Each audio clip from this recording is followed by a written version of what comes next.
And as we go, there's another way to draw oxygen deeply into the lungs. We sing.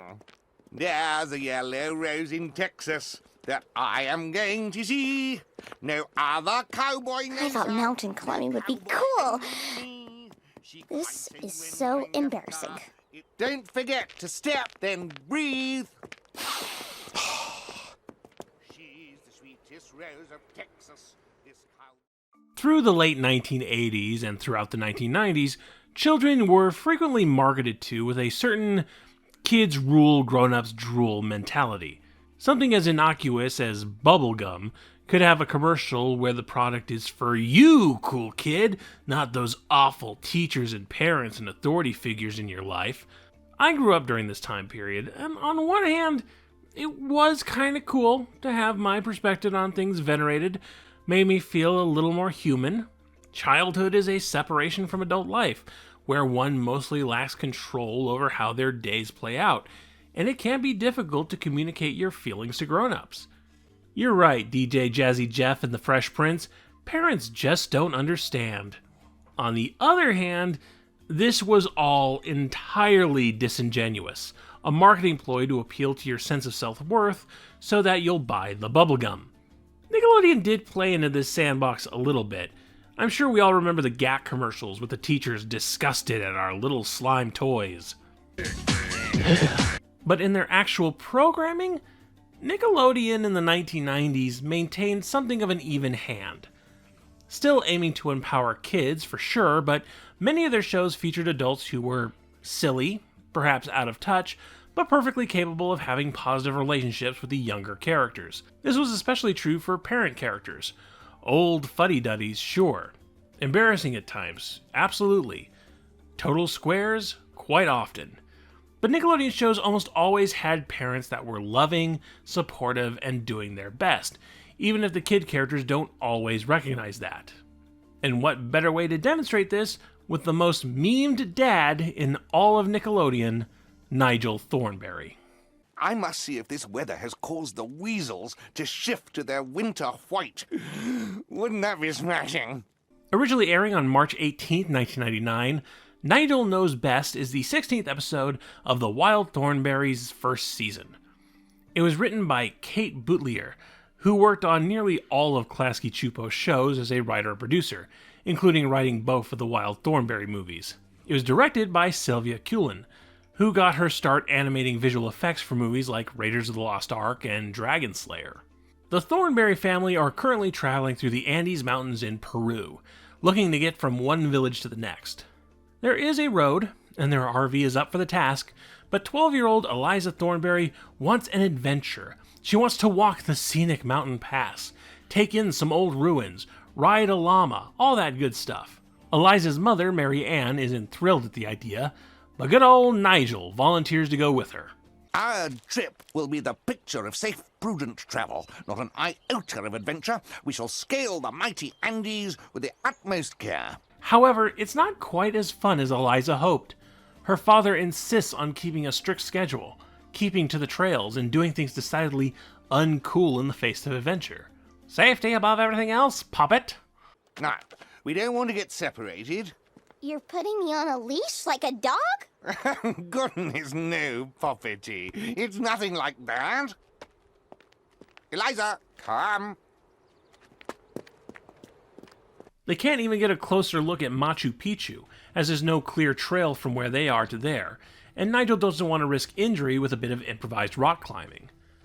Eliza is super disappointed, not helped by the llama Santusa, who encourages the girl to go off the trails and explore. Yeah, if you haven't seen the show, Eliza can talk to animals.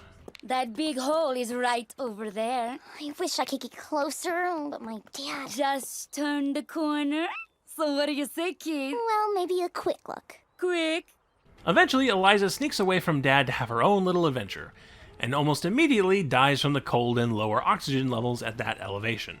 It's only after Nigel saves her life that she realizes, oh, okay, maybe my dad isn't a total killjoy after all.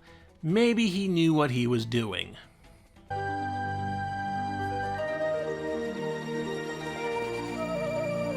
Dad, I'm sorry I wandered off. Well, I probably would have done the same thing when I was your age. Nigel Thornberry is a very clownish character with a wild design and hilarious inflection provided by Tim Curry.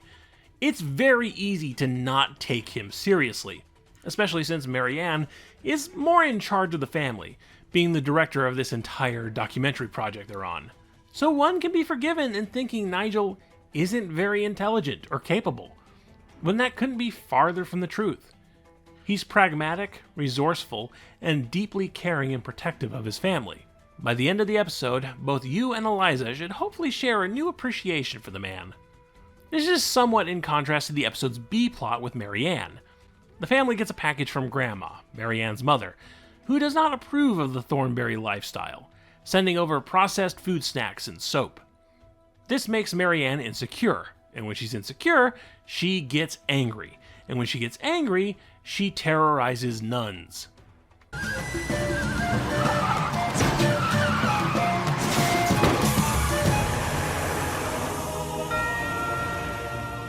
that in your soap dish! It's an interesting contrast. A father challenged for being too safe, a mother challenged for being too wild. In most other domestic comedy situations, it would be the man who is the road-raging asshole, and the woman who is the no-fun stick-in-the-mud. In both cases, their worth is contested, and by the end of the episode, both are reassured that they are indeed good, caring, providing parents. Now, a lot of live-action Nickelodeon shows had these "My Parents Are Pretty Cool" actually episodes. Clarissa Explains It All, The Secret World of Alex Mack, The Adventures of Pete and Pete, they all had some variants on this theme. It was a bit rarer for Nicktoons, though. The parents on Doug were barely characters, and while the adults on Klasky Csupo's first show, Rugrats, were fairly well fleshed out, the whole babies concept kept the kids and parents at arm's length from each other. Hey Arnold excelled in giving depth to all of its characters, child and adult alike, but was also a rare show that gave us parents that were actually bona fide awful people who made their kids' lives worse.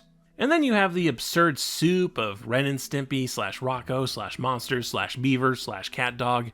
Compared to all of that, the Wild Thornberrys feels almost quaint with its loving family unit. Arguably the most normal, unchallenging Nicktoon family since Doug. Which is saying something about a show where a girl can magically talk to animals, and there's a wild child voiced by Flea from the Red Hot Chili Peppers.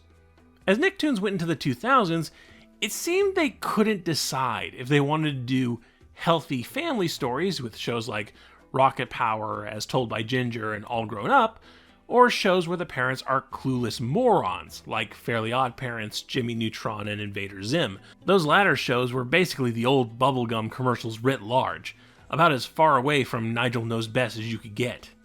Nigel Knows Best is a fun little episode about a talking peer pressure llama and an angry mom going all Steven Spielberg's Duel on a bus full of nuns. It is also, in a small little way, a statement about how you can totally have wacky grown-up characters in your cartoon without setting them up as antagonists for the children. You can give them more depth than the funnies without making them toxic like the Patakis. The Thornberrys are Nickelodeon's healthy, happy, normal family. I don't like the Wild Thornberrys that much. So how does this episode fit in with the series as a whole? And how does that series fit in with the rest of the Nicktoons library? Well, that's a discussion for another day. This was just a sample.